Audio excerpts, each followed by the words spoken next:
What's going on, guys? Welcome, Members Room. My name is Alex, and on today's episode, we have Caleb Majors of Brothers Nuts. And on today's episode, we discuss getting into the CPG space, getting into large retailers, as well as product development of consumer packaged goods. Phenomenal episode. He's got a great product, a great story. I hope you enjoy.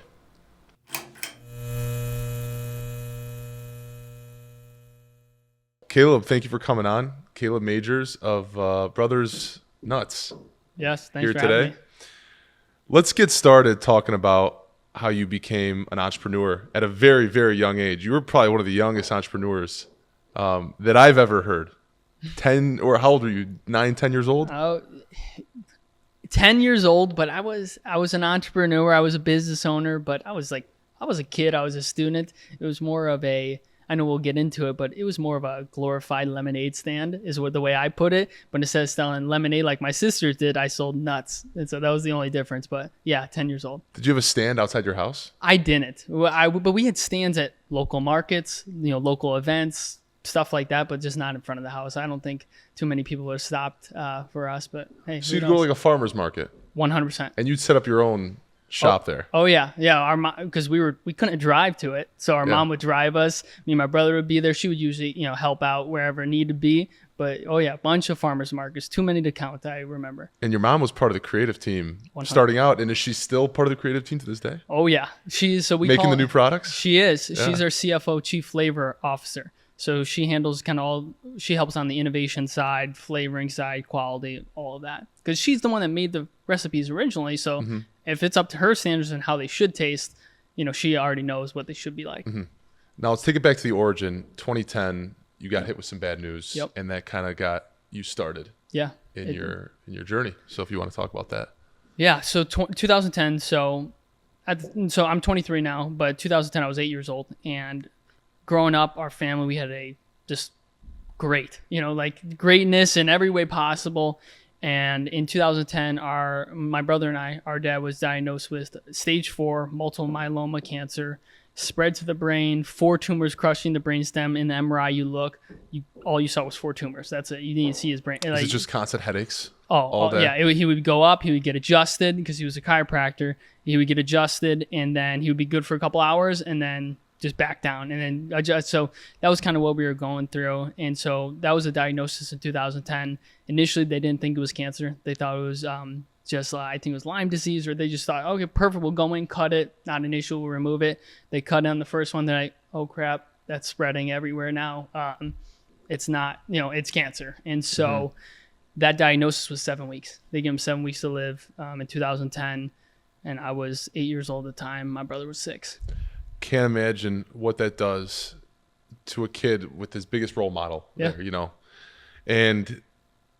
but the silver lining from that is you looked into getting healthier meals 100% for your dad to kind of, because all the meals, all the food today is all processed garbage, right? It's garbage. Yeah. 99.9% of That's it. the cancerous stuff is in the food, fruits, pesticides, all this kind of stuff. Yep. What was your idea and who came up with it? Yeah, so kind of what I was referencing and what you're talking to. So 2010, he was diagnosed, 7 weeks to live. Before that, we already lived in a pretty healthy lifestyle. We were doing the right things. We were eating healthier than literally 99% of the world. But once that happened, it was like, all right, it's going to the next level in everything we did. So foods we ate, the way we exercised, blood work, treatments, everything went to the next level. And one of the hardest things was there was no snacks that were healthy enough that actually tasted good. It was one or the other, and he wanted to enjoy what he was eating, but it had to be healthy. It couldn't compromise his immune system at all. And so our mom went in the kitchen, started making these just healthy, tasty snacks, is what we called it, for our dad and our family to snack on. And so our family loved them. He loved them. You couldn't find them anywhere else. And so we're like, huh. So from like 2010 to 2017, our dad, so fast forward a little bit, he went from 7 weeks to 7 years. And a big part of that was the diet, the lifestyle we decided to live as a family. Was he ever in remission, or is it always there, but it just took a while? 5 years in, you're technically cancer-free. And so when he hit the 5-year mark, he did MRIs again, and nothing. There was just nothing in there. But of course, he's living, I can't tell you. He didn't touch fruit like sugar because that cancer loves sugar. Anytime you go in for like a cancer screening or MRI or CT scan, whatever they do, and they put inject glucose or I believe it's glucose into you, and wherever it lights up, because it's sugar, that's where the cancer's at. And so, he stayed away from sugar. So like he barely, no desserts, nothing like that, barely touched fruit for a while. So, he was on like a ketogenic diet for 7 years almost during that 2010 to 2017. Wow. And when he was initially given the 7 weeks, when it hit like 7 weeks or even past 7 weeks, like a few months, you guys like, what's going on right now? Yeah. Like, what was the reasoning behind that? Like, what did people say? Yeah. Was the reason he like killed it? Yeah. So 7 weeks they gave him, and he's like, he looked around the hospital. He's actually Northwestern, not too far from here in Chicago. And doctor's like, so you got 7 weeks, you can do chemo and radiation, and I'll just buy you some time. It's a 1 in a million shot. They gave him 1 in a million. And he's like, all right, I'll be the 1 in a million. And so he left the hospital. He kind of went with a more natural route. He traveled all over the country to Nevada, Texas, Mexico, and then across the country just to get some treatments that they don't do here in the States. They do in other countries. And so that's kind of, he went all over because he was like, if I got no chance here, I'm going to go somewhere else and make my own chance. And so that's kind of what he did. So after 7 weeks, of course, he was. Do you credit his success at that time on the other treatments, or was it the healthier eating and the Both. More holistical? And do you believe in that? Like, if someone gets cancer, do you believe they should go to chemo or they should try to do it clean? Everyone's different. It's all the biggest thing, your mindset. His mindset was, I'm going to be the 1 in a million. I'm going to leave here. I'll be the 1 in a million. Most people, they're like, crap, I got 1 in a million shot. Yeah. All right, let me get everything in line when this happens. So that's the biggest thing is your mindset. And that's not just in cancer treatment or whatever you're doing. That's in every part of your life. And so, that's one thing I take away that I apply in my life that I learned from my dad, sitting in the hospital bed. And so to answer your question, I think it depends on the person. Mindset is the biggest thing. But if you have he had stage 4 cancer. Depending on where you're at in the process, or, if you're stage 1 versus stage 4, very different. And the types of cancers you have is very different, where you can do different procedures. Sometimes you got to get in there, reduce the tumor load, right, through chemo, radiation, or whatever, to get rid of the, because your body can't fight. If it's not healthy, it's all it's doing is attacking the cancer cells, the tumors. So you got to sometimes maybe remove it so you can start to live healthier. So I really, depends on the person, what you're going through, or where you're at in the process. Yeah. And fast forward to 2017, you got some bad news. One of the worst things that could happen to somebody. Yep. If you want to talk about that. Yeah. So 7 weeks to 7 years. So in January of 2017, cancer came back again, just faster, stronger than before. He was still doing all the right stuff, but he was just, during that time, because he was a chiropractor during it, and he was taking other cancer patients that had no hope, and he was coaching and going through all the consultations with them. So he was doing dozens a week with cancer patients all over the world. And so he just, in 2017, cancer came back in, and he was doing all the right things, but it takes a toll on your body. And so he passed away in January of 2017. Sorry to hear that. And they always say the second time it comes back, like a train, crazy, like 10 times harder. Yeah. And at this point, Brothers Nuts was kind of a hobby to you. 100%. And was it this event that took you to realize that you want to do this full time, or was it after? It wasn't. So the business was around, but like you said, it was a hobby, right? We were selling family, friends, local markets. That's about it. And so that was from like 2017 to really, I was a junior in I was going into my sophomore year of high school. So from 2017 to really 2021, 2022, it was a hobby. I was still in school. My brother was still in school. We'd work on it, when we had time, or when we would make time, or if something was important, let's do this. And so it was really reactionary, instead of kind of setting a plan in place. And so from 2017 to 2022, it was a hobby. But then I, finishing college, my brother finished high school. He was halfway through college. We're like, let's take the training wheels off this thing. Let's see if we can take it from a hobby to an actual business. Will random people, strangers, buy our products? And if great, okay, let's see what we can do here. We did some testing and it worked. So we're like, all right. And then the biggest thing was, if I'm going to take a risk, I'm going to do it when I'm 21, 22 instead of 32 or 42. For sure. I think exactly like you're saying, the time to take the risk is when you're young. You don't have a family. Nope. You don't have kids. Nope. You don't have any real responsibilities because I assume you're also living at home. Yep. No expenses, pretty much. Just phone bill, car, gas, stuff like that. But it was so low. You had to be right next to your chief flavor officer. You had to monitor her at all times. She was keeping us on. She was snapping the whip on us. Hey, let's go, get working. She was keeping us in line. Keeping you in line. So more so toward the product early on, when it was more of a hobby, where would you buy? Would you buy all the products, like the nuts, the seasonings, the flavors together, and put it in a bag, slap a label on it? How did that work early on? You're bringing me back. So like a lot of business, we started in our kitchen, right? We had like a kitchen or a basement, and that's where we did all this at. And of course, not SQF certified, organic, none of that. But that's how we started. And family, friends, they didn't care. They just wanted to support, and they loved the products. But yeah, we would go to like Costco. We buy the big, 3-pound bulk bags, and then the biggest spices we could, because we had the recipes. And we had like these dehydrators, which is like a small low heat oven. It's probably like a foot, maybe 2 feet by a foot. And it's like 12 racks. We had 6 of them on our counter on the kitchen, and so that's how we started. We have big bowls. At the time we thought were huge bowls. They're so small now, but big bowls. We hand mix, throw them in there, let them dehydrate, then bag them. So that's how we initially started. Then we got a little smarter, and we're like, well, instead of buying 3 pounds from Costco, maybe let's just look online. Oh, this company sells 25 pounds. Perfect. It's cheaper. All right, we can buy that. So you learn things as you go.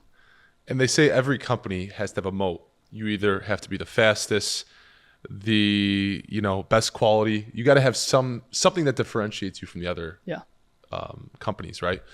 Yours is the way you process your nuts is called sprouting. Is it? Yep. You want to explain how that process works? Because I never heard of this before. Yeah. And how did you learn about it as well? So we learned about it back, now over 10 years ago when my dad was still alive. He understood. He did hours and hours and hours of research every week. He would say, I do more research when it comes food than your medical doctor does in an entire year. I'll do it in a weekend, right? So he knew about it. He learned about it. So that's how we why we started doing it. Because how does that tie into chiropractic?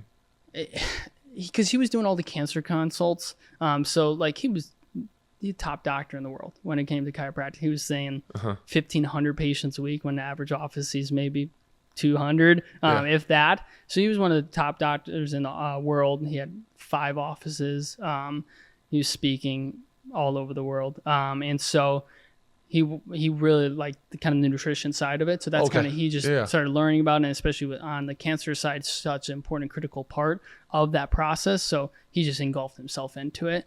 And so that's kind of how, he learned about it. He told us, and we started doing, because, nuts and seeds, walnuts, almonds, pecans, whatever, they're so healthy for you. But there's one negative about it, that it is just hard on your digestive system. It's super hard on your digestive system. That's why a lot of people are allergic to nuts or tree nuts, is because it's hard on the digestive system. And so with the sprouting process, to answer your question, long story short, we the nut or seed soaked in water with pink Himalayan sea salt for a certain period of time, depending on the nut.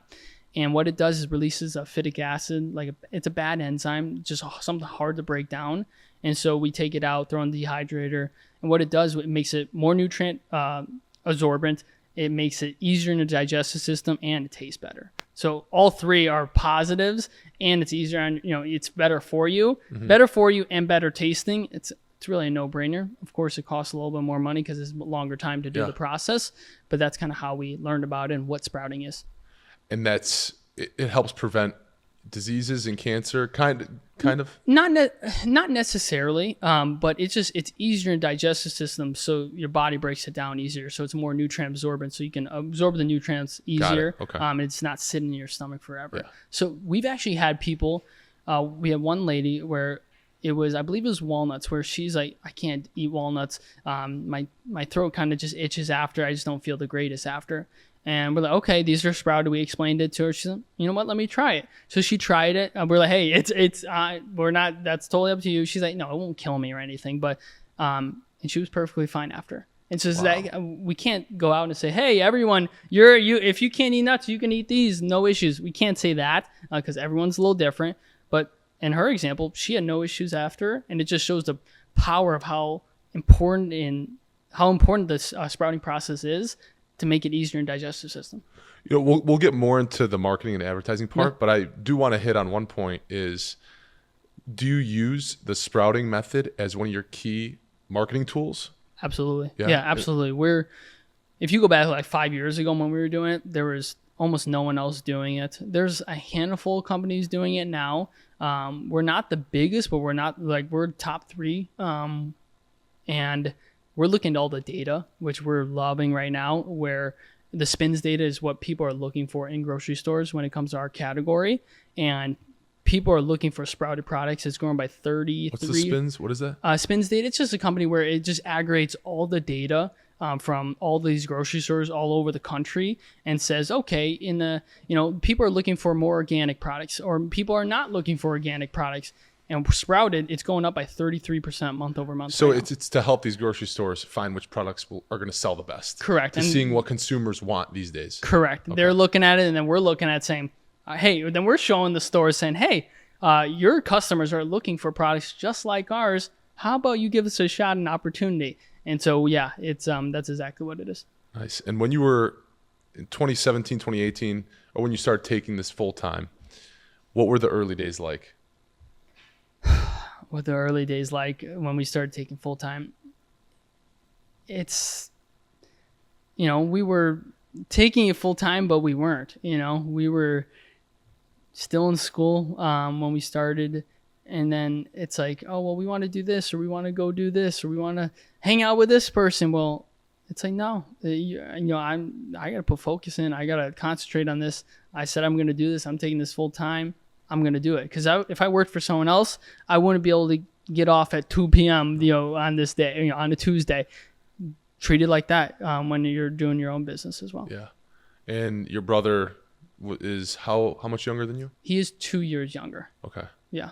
So he's hopping right in now. He's hopping right in, but I'm trying to say, hey, I'm like, hey, you can't get off at 3:00 on Friday to go do this. Because if you were if you went to Wall Street or on the finance game, like you said you were going to, you'd be in the office till 7. So 2 a.m. Yeah, exactly. Be in the office right now. Nice. Is there ever been a point where you're like, I don't know if we should be doing this? Any hesitation at any points? Where you're like, should I just take the easy route, just get a job and, just call it? Yeah. Yes. Short answer is yes. I'm like, because before I had an internship when I was 17, going into 18 years old. And so I had an internship for the summer. I was going into my junior year of high school, and I was number 1 on the team. There was 4 other college graduates and me going into my senior year of high school, and I beat all the other people on there because I was in the office at 6:30 and I left at 6:30, and they got there at 8:30 and they left at 5.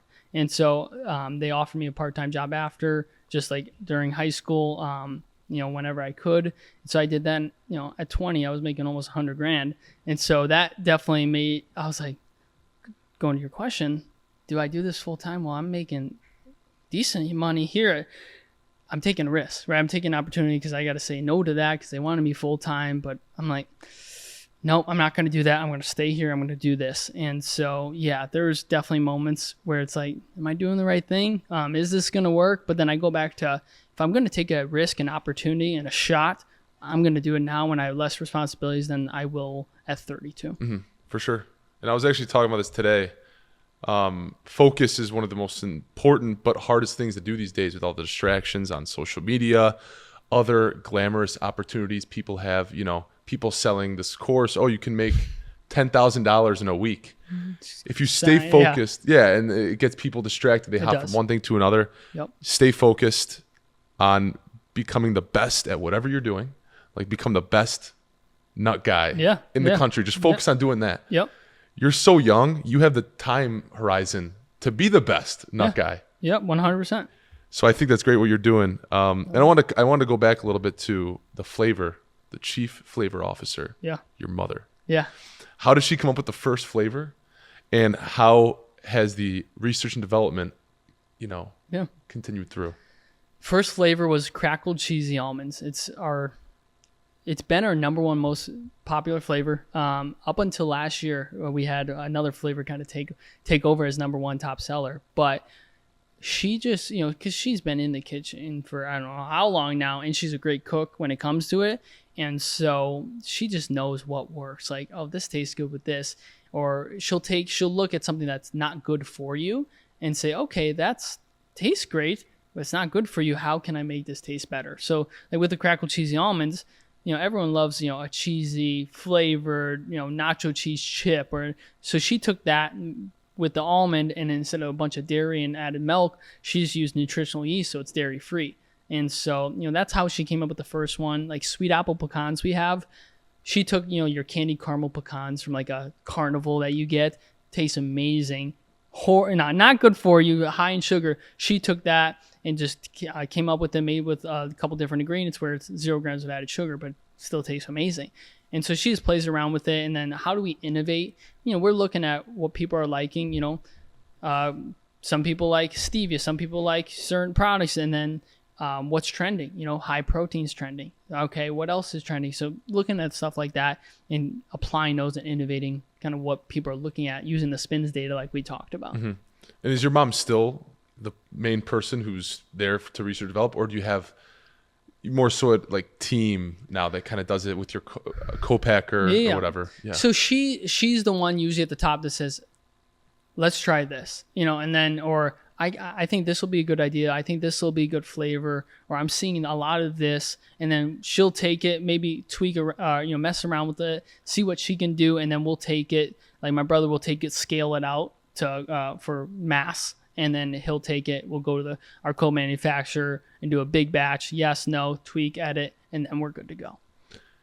How do you balance, working on the products you do have already? Mm-hmm. Pushing that out and creating new products? Or does it just kind of come naturally if you think of something, oh, let's try this? Or is there ever a time where you're like, we need a new product, let's get something going? A little bit of both, I would say. When it comes to like protein, right? It's just anything that has 2 grams of protein, they're putting it on the front. Hey, high protein. I'm like, 2 grams, that's not high protein. But I know what you're getting because everyone's looking for it. And, you can't look around the corner and it's waffles high protein. I think they're making fruit and vegetables high protein. I don't know what they're doing nowadays, but they're making everything with high protein. So, that's one of the things we're like, okay, this is important. People are looking for it. Let's see what we can do to make it high protein, but even better than everything else. So, that's one of the things we're working on right now. And then on the other things, maybe like fall's coming. We already know pumpkin, fall season. Let's work, so we have pumpkin pie pecans rolling out here in a couple weeks. Yeah. October 1st for the season, and then winter's coming. So we'll do a lot of seasonal flavors depending on the season as well. And one of the most important parts of a consumer product is the label, getting that right. Yes. How much research did it come into making the label as good as possible to get the right numbers on there? The sizes, there's so much to it. I couldn't even tell you. Can you speak on this? There's so much to it that you have, like, I don't even know. You don't even know. Like 99% of people don't know. And it's crazy. There's like 1,000 different things you got to look for. There's 1,000 different things. And just then, depending on where you're going, like what store, maybe a store leans more female demographic versus male demographic. Okay, you want more certain flavors that females like more than males in those stores. Or pack architecture. If you're selling, let's say you have I'm just using protein powder. If you put in a GNC or a Vitamin Shop, more than likely the person that's buying it from there is working out every day, more than likely. So if you want it to last a month, a scoop, you're going to put 30 servings. But let's say you're selling that protein powder in a Walmart, for example, or Target. More than likely that person, if they're buying protein powder, is not working out 30 days or every day. So if you want them to buy in a month or 30 days, well, you don't need 30 scoops. You only need 20 scoops because they're only going to work out 5 days a week. You don't even think about it, but it's going to be smaller, so it brings down the price point, so they'll actually purchase and buy. Just stuff you don't even think about. I was thinking about that the other day. I listened to something, I'm like, wow, yeah, that is taking it to the next level because it makes so much sense.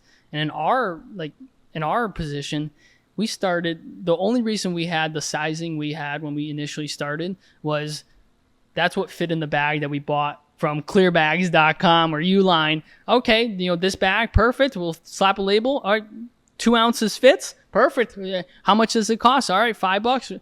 We didn't, now it's like, all right, work backwards. What do you want it to sell for? Oh, we want to sell for $4.99. Okay, all right, now how much product goes in there? Okay, it's 1.5 ounces now instead of 2 ounces. And so now you're working yourself backwards, but we're always making changes, tweaks, when it comes to, copy on it, color blocking, sizing, pack architecture. It never stops, I don't think. Is there anything related to a product where you're like, we got to focus on this, or like, wow, I didn't know this is important for the nut products? Is there anything that ever happened? Kind of like what you said with the protein example, like in this store 30 scoops, in this store 20 scoops. Is there anything like that you're like, wow, this is actually pretty important, we should focus on? Yeah, we went through it a couple months ago, probably about 3-6 months ago, where everyone else in our category is kind of 4 ounces. They sell at 4 ounces, 3.5 to 4.2 ounces usually, right in that range. And we were doing 2 ounces for a smaller bag and 6 ounces because that's kind of what we've been doing. And we realized, well, everyone's doing 4 because 6 ounces, like 2 ounces, you're not going to just buy a 2 ounce bag to try. You're going to buy like a 1 ouncer because it costs less money, especially if you've never tried it before. But then 6 ounce, same thing. So like that 4 ounces is kind of that sweet spot right in the middle where it's not too much, it's not too little, where someone will spend, $7, $8, $9 to try, a bag.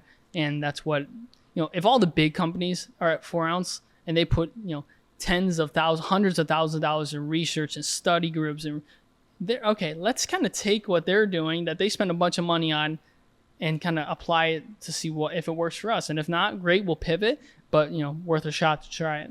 Do you ever create a flavor, give it to your friends and family, and they don't like it, and you're like, let's not do this? Where you have to pivot, like you said? Yeah, you have to, especially like family. They'll be like, they'll lie to you. They'll say, I love it. Oh, this is not bad. I'm like, really? It tastes so bad. Don't lie to me. They're like, okay, fine. I'm like, or I had another company, kind of a competitor of ours, and I just put it in, like, I'm like, hey, try this. I didn't tell them. I'm like, this is a new flavor we're testing. It was so bad. I knew it was so bad. Everyone knew it was so bad. She tries it. She's like, oh, it's okay. It's not bad. I'm like, it's not ours. It's this company. She's like, oh yeah, it was horrible. I'm like, don't lie to me. Like, be honest. I need your honesty and truth. But yeah, a lot of times we'll put, we'll test and then we'll put like 2 or 3 bowls out there in batches and just have people try them. And whatever bowl is gone, we know, okay, that one people like. And the one that never got touched then, all right, let's move that to the side. No one likes that one. Hey guys, just to pause for 1 second. If you can like, subscribe, share, it would mean the world to me. I thank every one of you for listening to the podcast. You guys are the reason it's growing. Let's get back in the video. And how did you find your co-manufacturer, your co-packer? And at what point in your business did you decide to go through that, stop packing it yourself and going with a co-packer? We found our first co-packer initially probably end of 2019, kind of going to 2020. It was a small batch, manufacturer. So, in our house we were doing, I don't even know how many bags, not much at all, right? We were just making them ourselves. But we wanted to get more official. At the time, it really didn't matter because we weren't in stores or we weren't really expanding. But we wanted to be more official, so we found a small batch manufacturer that was able to do, like 150, 200 bags at a time. So we were like, oh, perfect. This isn't too like a crazy amount. A lot of the minimums that companies are 10,000, 20,000 or more. And so they could do small batches. We're like, perfect. So that's kind of how we initially started with them, was in 2019.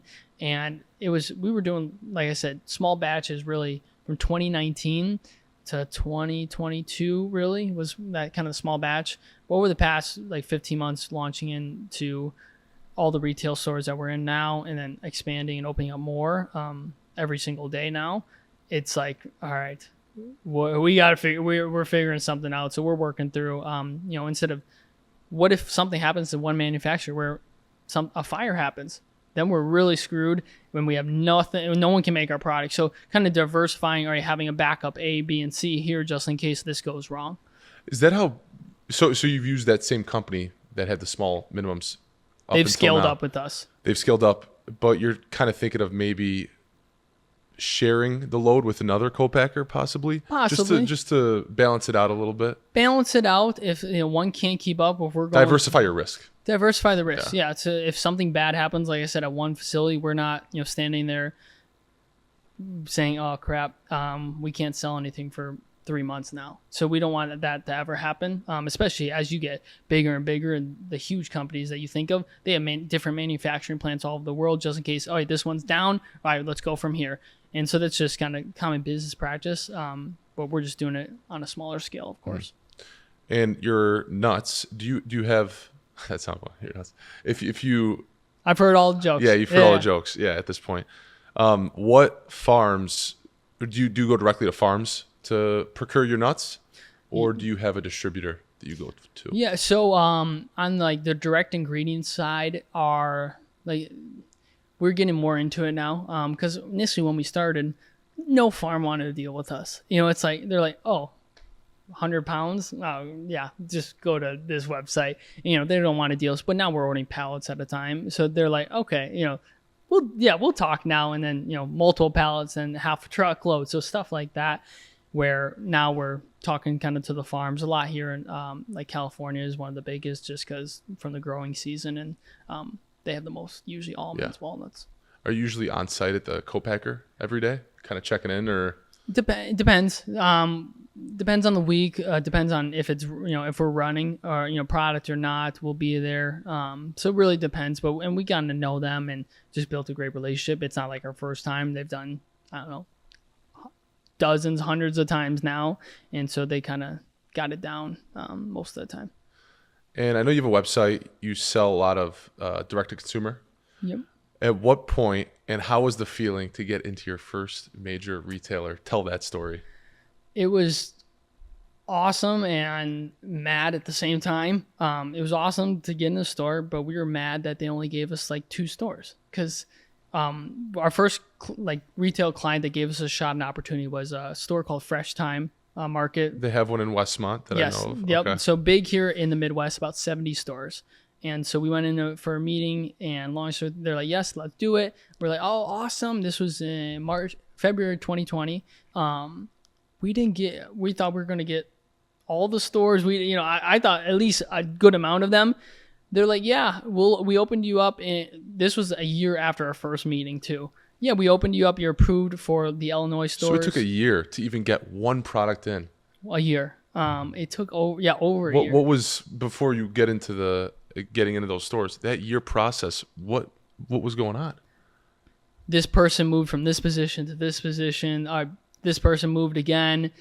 Paperwork took a while. A lot of excuses. Yeah. A lot of reasons. And it's not just excuses, but and it's not just this company. It's just the industry overall. Like sometimes you'll have a certain.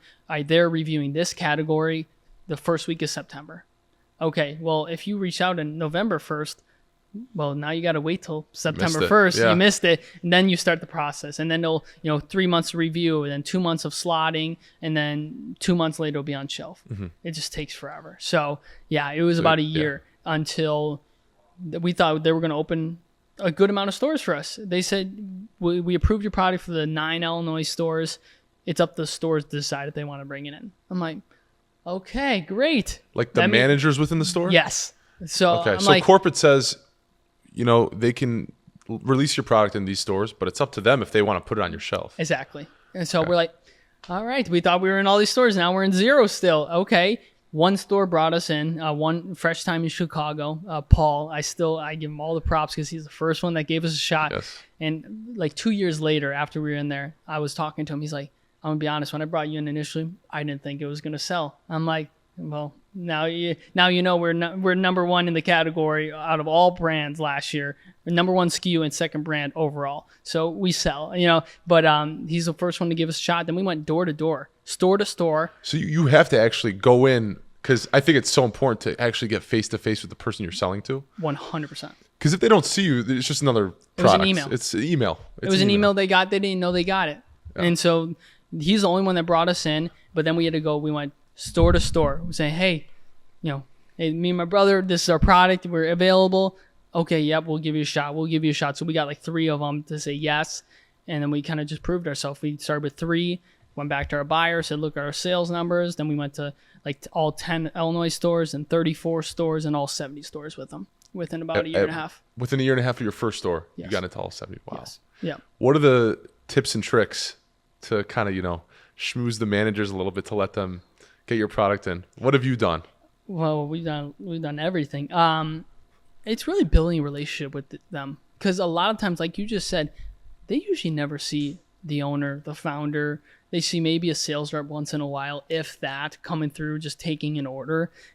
They don't want to see that. So we'll go in, just build a relationship. Hey, how are you?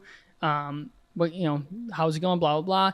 And then build a relationship with them. Maybe, around Christmas time, or if it's their birthday or something's happening, we'll get, I'll come in. Hey, what do you want? I'm going to Starbucks down the street. What do you want? We'll get them Starbucks. Hey, 2 or 3 managers on duty. We're getting them Starbucks. We're getting them Dunkin', whatever they like. Oh, birthday's coming up. $25 gift card to a local steakhouse, or $50 we've gotten. And then if you want to go higher, like some of our buyers, he's a big Liverpool fan, soccer fan. Got him a signed Liverpool soccer ball sent to his house, and then that opens. You're going the extra mile, man. Going the extra mile, because they're That's giving awesome. us a shot. They're giving us an opportunity. We're gonna use it as best as our ability and prove you right. Because I said, just give us a shot and opportunity. We'll make it a big success. What I said I'm gonna do. And so those are some of the things we'll do. And then the biggest thing would be on the store level would be like demos. You've probably seen it. You walk in the store, people handing out samples. When we do that, we're giving to the store, right? Because it doesn't cost the store anything. It's all on our dime. It's our product, but we're moving more units and product for them. Their sales are increasing. They love it. And so they're like, what can I do for you? Because you're doing this. You were in here 3 times this month. What can I do from you? Well, we would love another spot in the store by the registers, or we would love by the front door, or we would love the shipper over here. And that's how we work it. So basically, building connections. Yep. Networking, and getting on people's good side by going the extra mile. Yep. I love that. I think that's a very important lesson for everybody to know. And it's in every part. In any business, building a relationship with the people around you, caring, for what they do, for how you treat them, pays off every time. Exactly, yeah. And demos. Yeah. When do you decide you're going to do it in a certain store, and are you personally going? So for the longest time, it was me, my brother, and like my mom and sister would go. Like we were doing all of them because we had no one, but we wanted to do it. We had to do it. So when you had a few, you really nurture those and be very involved. Like when you had 3 stores, you were at those 3 stores like every week. Oh yeah, 100%. Every opportunity that they let us, we pretty much were there. And a lot of other companies aren't doing them because it takes work, it costs money. But we've just seen the ROI and results from it. And so now we got about 15 people on our team all across the Midwest, a little bit on the East Coast, where they just go in, once, twice a week to the stores around them, and they'll demo. Of course, we'll get them scheduled and slotted. But they'll go in, demo, build a relationship with the managers, customers, move product, move units, and everyone's happy. Everyone's happy from People love free. People love free. That's it. Especially with a healthy, because our product's not cheap. It's healthy, all USDA certified organic, sprouted, dairy-free, gluten-free, non-GMO, organic, like you name it, we are it. So it's not cheap. So someone just see it on the shelf, look, try, okay, I'm going to spend, X amount of money to buy it. They're taking a risk. But if they can just try something for free, oh my gosh, this is absolutely phenomenal. I love it. They're buying, and then it's easy. Mm-hmm. We just got to get them to try our products once. and then we got them. And what percent of sales are online, in store, and I guess, or on your website, in store, and then on Amazon as well? Yep. We just started on Amazon, but it's very lopsided right now. So we put a lot of emphasis on retail. So it's about 90-10. So 90% retail, 5%, and right now it's about 5% online or website, 5% Amazon. But Amazon's growing pretty fast right now. Really? Yeah, it is. We put a little emphasis behind it, and because it makes sense. When I do it myself. When I go look for a new product or I need something, usually it's Amazon. I know my mom. I'll watch her. She'll go to Amazon first and look at the product. She usually doesn't go to the direct website, especially in the food space. Yes, there's companies that have blown up on a food or drink and on their website, but it's definitely not common for sure. Do you have to mark it up a little more on Amazon for the fees, or? Yeah, because Amazon, they hold your product at their warehouse, right? If you do FBA, fulfilled by Amazon, or you do the opposite, where direct, like fulfilled by merchant, is what it's called. We do both. Oh, you do both. So okay. Depending on the size and flavor, some do FBA. Then whatever some sells the most. Whatever sells the most, FBA. What sells less, we'll handle ourselves and we'll fulfill. But then like Amazon, because you got to incorporate the shipping, because it's free shipping with FBA, but it's really not, because it's like $2 more. So it's like $1 or $2 more FBA to help with the shipping costs, because it's free, but we still have to pay it to get it to them. So. And I saw you guys have a subscription on your website. We do. Do you promote that at all? And what is your offer? Because you got to nail the offer for someone to be in a subscription. If you can hook them on for months, that's the recurring revenue. That's the greatest. That's the key to a business. We've had a couple people on our subscription for 45 months, 50 months, 38 months. So we've had a couple people, and we just, because what's coming in next month, next 2 months. So we love the subscriptions. We offer free shipping with the subscriptions. We'll throw in free stuff, new exclusive flavors coming out. They love that. Oh, they love it, because that's the reason that they're subscribed is, hey, what's going on? Like they already love our products. Usually they want more of it. So here's a free bag, or here's what's coming. Try this free sample. What's your thoughts, feedback? We need it. So stuff like that. But we're always kind of tweaking and editing that offer. This is kind of a thought to my head right now. Do you promote that they could possibly get a first chance look at new flavors on your subscription? Do you promote that at all? We need to. Maybe once or twice we've done it, but it was like an email campaign push. Hey, but we need to. Because I'm not an expert by any means, but it's a great idea. I'm thinking if you're already giving people free stuff, tell them that you do. Yeah. So then more people are like, hey, I want that free stuff. Let me sign up. Because I talk about, this is my dream guest in the podcast, Alex Hormozi. Do you know Alex Hormozi? I just got $100 million money models in the mail. I got it too. I just started reading it last week, and he talks a lot about giving free stuff, because that's what he does his whole life is give free content, free courses, free everything. People love the free stuff, and I think that is something you should definitely promote within your subscription. 100% Just agree. An idea. 100% agree. We're reworking our website so that I'm going to say after we get out here, hey, make sure this is added. Yeah. And so subscription, D2C, and business to business, obviously retail is pretty big for you as well. It is. Yeah. We just we're in about 250 stores right now. We've added 45 new stores in the past week and a half. And we're planning to add another, in the next 3 weeks, probably another 45 to 75. And you said you're in the East Coast too? Yeah, so a lot in the Midwest, mainly in the Midwest, because that's where we're at. So a lot easier to concentrate and focus. But we got a handful of stores. We got about 30 stores on the East Coast right now, and we're just opening the West Coast. So we just landed our first 2 stores in Hawaii. And we just launched Erewhon, if you've heard of that, in California. Yes, I have. Celebrities. That's like the really expensive $30 smoothie. $30 smoothie. So we just got approval for them. They just placed their first order. So like 10 stores with them. So we've opened about 15 new stores in California, with another 30 probably coming here in the next 2 weeks. What's the process now at scale, since you're ramping up, getting into all these different retail stores? Like, how do you get an Erewhon? Or is that how you pronounce it? Sorry. Yeah. No. Yep. That was it. How do you get a store like that in the West Coast, you're a company out of Chicago. How do you reach out to someone like that? Everyone's different. Some, you can go on their website. They have an online portal. You can submit your products. Sometimes yes, sometimes no.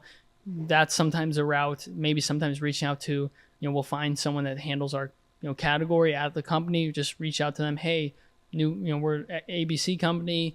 Can we work can we get in here? What can we do?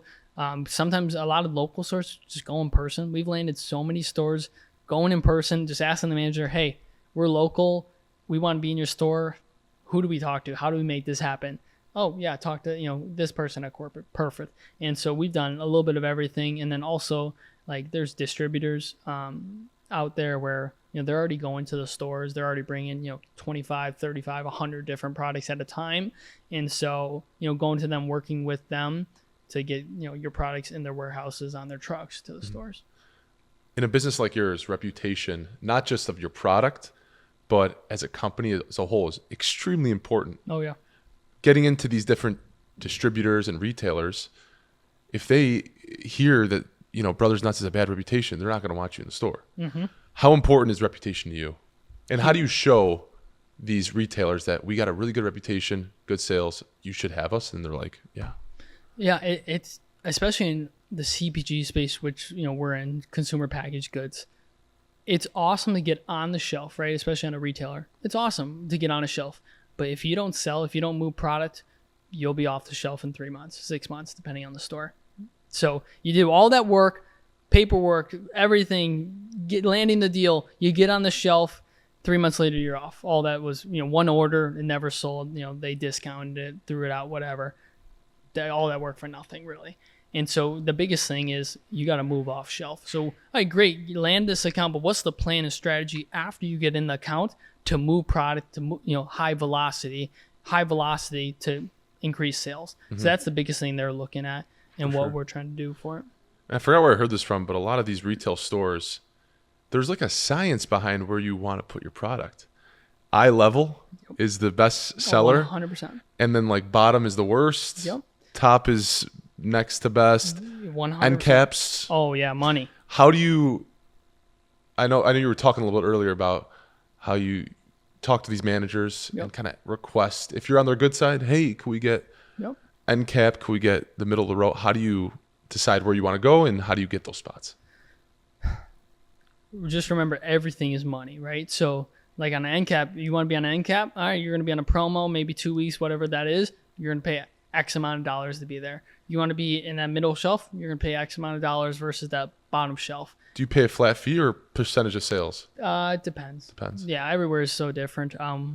Yeah, but we've avoided a lot of that because we've built such a great relationship. If we're on the bottom shelf or, lower or top, on the higher shelf, working with the manager, hey, we're going to be doing a demo. Can we bring, build this little display next to it? But then, of course, we leave it after we're done. So it's another spot. Or, hey, we got the shipper. We're doing all these demos. It's just easier. More product moves because they'll be all next to us. We'll just move the shipper instead of it being on a shelf. Can we bring one of these in? Yeah, that makes sense. Perfect. So it's just working with them, building a great relationship with them. So you can ask, the more, and then we're giving a lot to them through the demos and just the support, so that they're like, hey, yeah, I have no problem giving to you guys. And I've seen a lot of your, I don't know what exactly they're called. It's like your big stands that have your faces on them. Yeah, shipper. Okay. Yeah, we call them shippers or point of purchase displays. So those are really cool. And I always wondered where can you get something like? Where do you make something like that? I think, and who does the design? Everything's it's all pretty important, right? It is. I need design. Like, there's so many companies out there that do them. You get a template from them. Then we have our graphic designer. All right, we want this, and he works his magic and puts it together, and then you get like CAD. Depends on if you're going digital or not. You get like a CAD and then print and all that. Yeah. I don't know too much about it. All I know is I need more of them. Okay, let's get the order in, get that situated, make them. Yeah. And circle back to the sales part. I had one idea from reading the $100 million okay, let me hear money it. models. Yeah.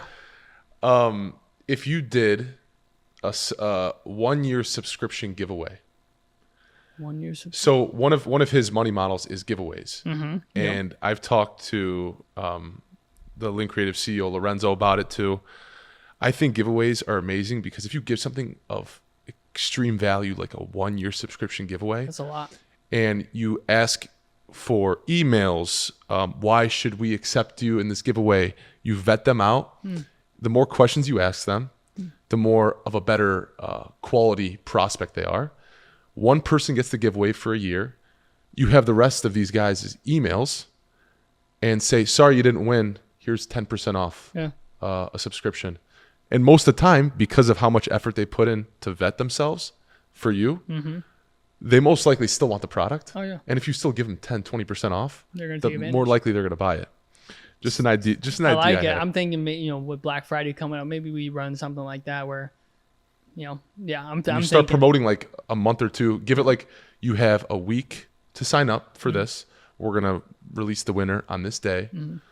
And because I feel like a year subscription is a big enough value where it's like that's a long time. that's a long time for free, and people could just put their email down. That's all you got to do. Yep. Easy, and you have all these like it. potential customers. I like it. I think that's we might have to run that here coming But up. you'll read it in the book when you Okay. when you do that. Yeah. How important is social media? Because the reason I found you is you had a phenomenal LinkedIn post about your story that someone I follow liked. Okay. So I saw it, followed you, and I'm like, this guy's awesome. This business is awesome. appreciate Two young guys, killing it. How important is social media, and what do you do to market yourself on social media? Off the top, need to do a better job. As you know, there's so many things to do. It's like, the jack of all trades is the master of none, right? So it's like, all right, what do I do? Like, what's the most important, like working in the business versus working on the business. Go through it every day and like, oh, nope, I shouldn't do that. I should do this. This is more important. So short answer, I need to do a better job at it, more consistent with it.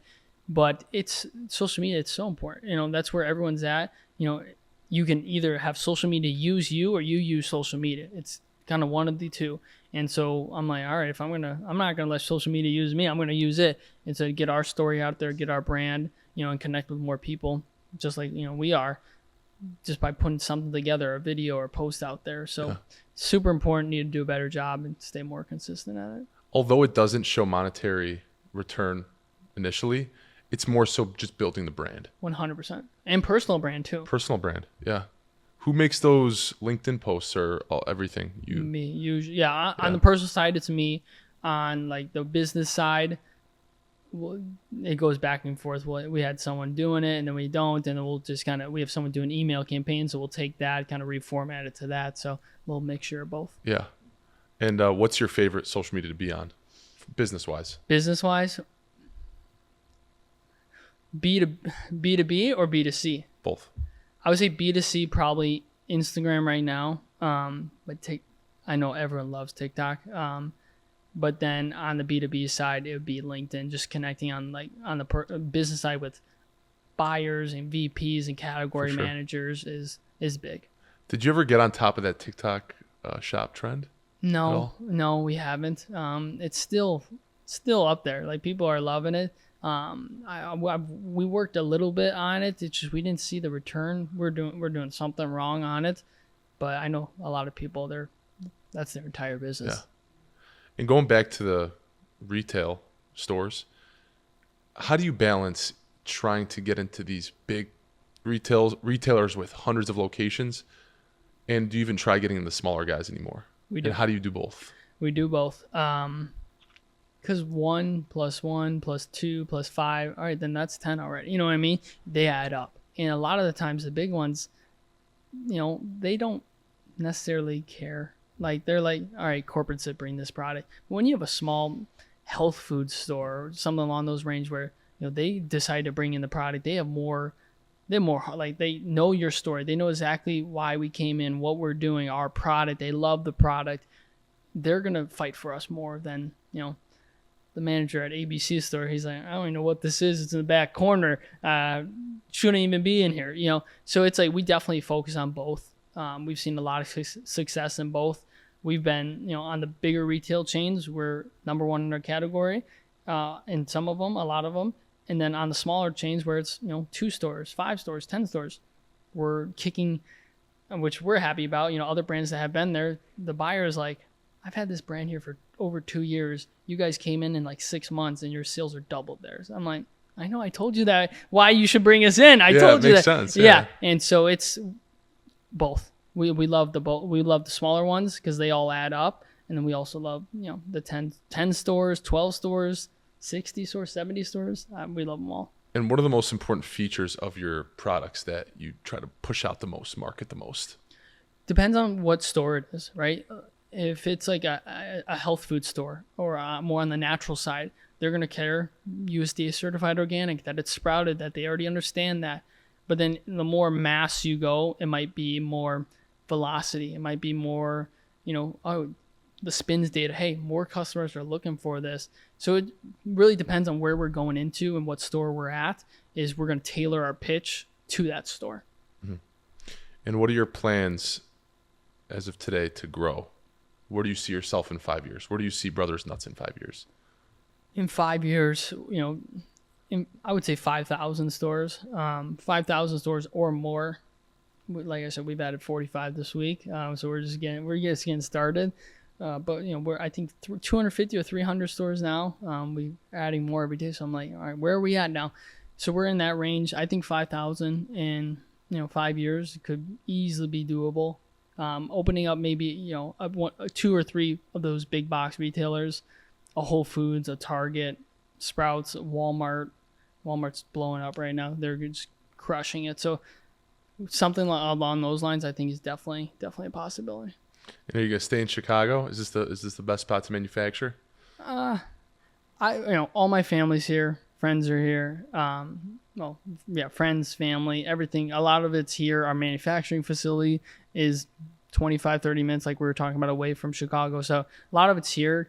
But hey, who knows? Like my brother, right? We're opening California up with a bunch of stores. So he's going to go out there for a couple weeks, maybe 2-3 weeks, stay there, take care of the stores, train some of our demoers, get them in the stores, see how the product's moving, build relationships with the managers, and then, maybe come back. And then depending on where next stores are opening up, we'll move and go here. Yeah, that actually reminded me of a question I had earlier about the demoers, because I know you said you have some demoers in the East Coast. Yes. Are they employees of Brothers Nuts, or are they kind of independent contractors who do it for other companies as well? So there's like agencies out there where, hey, you can, you need X amount of demos. We have people, in these plots, pay us $60 an hour. We'll coordinate. We'll have our person there to demo your product. But, that's $60 an hour. Where if we take it, what we've done, we take it in-house. And so instead of doing the agency where they just find people that demo this brand and this brand and this brand, we're like, well, they don't know what our brand even is. They're just doing it for 2-3 hours. And that's it. So we brought it in-house where we're working with the people directly, where they're only demoing our product, a handful of times a week. Because usually a lot of them, they're a mom that has 2 or 3 kids. That's a stay-at-home mom, or maybe she has a job, but on the weekends, she's doing nothing, right? And she wants to make some extra income. Perfect. That is exactly what we want, because we don't want you at the store 6 days a week. That doesn't make sense. We want you there maybe on their busiest day, Saturday and Monday or Tuesday, whatever the day is at that store. So those are what we brought on. A lot in that place where we've taken them in-house. They know our product. They love our product. They fall in love with their story. They're really behind our mission and story, which is exactly what we want. And then, we'll coordinate and set up through that. For sure. And I wanted to transition into health food talks, because seed oils have been a huge topic the past few years. Yep. Do you truly believe that, these big companies produced seed oils because it was cheap, and they just throw it in these products because it's like a cheap oil to use, and they are basically, I shouldn't be saying this on camera, like trying to poison the population a little bit. The people don't want to say it, but like, we've been. Do you believe in that? Yeah. We've been seed oil free since we started. We've never used seed oils. We've used, from coconut oil, avocado oil, and then organic cold pressed virgin olive oil, and not heated. So, it's totally fine. We've done it since we've started in our kitchen. So we've never touched it. So we're seed oil free today. We've been it for 7 years now since we started. On the bigger companies, I think the biggest part is it's cheap. They want to make more profit. If they can make another 2 cents, 3 cents, 5 cents, man, they're rolling. They're super excited. Whatever's cheaper, they're going with most of the time. That's why I think 99.9% of the companies do it. Do you believe it's cancerous, seed oils, long term? From the studies and research, and from the Paul Saladinos, just the docs that I know, it's not good for you. Yeah, it's not good for you. If you can stay away from it, why not stay away from it? If I'm totally fine spending 5 more cents on something, if it's seed oil free, then spending 5 cents less on it and have a bunch of seed oils, just taking that risk out of there. 100%. I do not think it's good for you. And going back to your father, how did the mission of the company and your goals within the company change? And what have you retained from him that you still think about today? It's the reason we started in the first place was me and my brother didn't grow up saying, hey, we're going to start this CPG company doing nuts and seeds. We didn't, it wasn't even a thought. It was, okay, this was a problem. Here's the solution. This is how we helped our dad. Our family, our mom helped our dad. How can we carry on his legacy and build our own at the same time is what, the way I like to put it. Carry on his legacy, build our own at the same time, impact and, help people kick the fake food to the curb, evolve the way they snack, and, kind of glorify why we started it in the first place was for our dad. For sure. What is one piece of advice, I usually ask at the end of the podcast, one piece of advice you've learned through your process or something you would tell your younger self, your 17-year-old self? What would you tell him? Don't care what other people think. Especially 17, you're probably in high school, junior, senior year. You care what everyone thinks. Oh, this person. Like in high school, my brother and I didn't tell anyone we had business. We hid it. We're like, no, what are you talking about? I don't know. That's funny. Because you thought people would make fun of you. Make fun of you? What are you doing? You have business? It's stupid. Yeah. Now it's like, I don't talk to any of them. You know what I mean? A handful here and there. They don't care. I don't care what they're doing. They probably don't care what I'm doing. But in the moment at 17, you're like, man, I care what they think. I'm not going to do this because they think this. I would say that's the biggest thing. And not even just at 17, at 21, at 23, and probably when I'm 25, and 35, and 45. Don't care what people think. Yeah. It's a great thing to live by. Have you seen The Bronx Tale? The movie? Some parts of it. It's like an old mob movie. Oh, yeah. He always said famous. He always said nobody cares. Nobody cares. No one cares. He said the little kid was telling him, he's like, Mickey Mantle was crying and I felt really bad for him. He's like, Mickey Mantle doesn't care if your rent gets paid tomorrow. No one cares. No one cares. Just you. And your people closest to your family. True. Hopefully, most of them. Hopefully, right? yeah. Sometimes they might want the opposite, and they might. Exactly. Oh, I want you to do bad, but hopefully not. Yeah. Well, cool. I appreciate you coming on, and we had a great show today. And thank you. Where can people find you on socials? Yeah, Caleb Majors, pretty much everywhere. LinkedIn, Instagram are the main two, and then Brothers Nuts everywhere as well. Brothers Nuts. Go buy some Brothers Nuts. You today. Better. Thank you.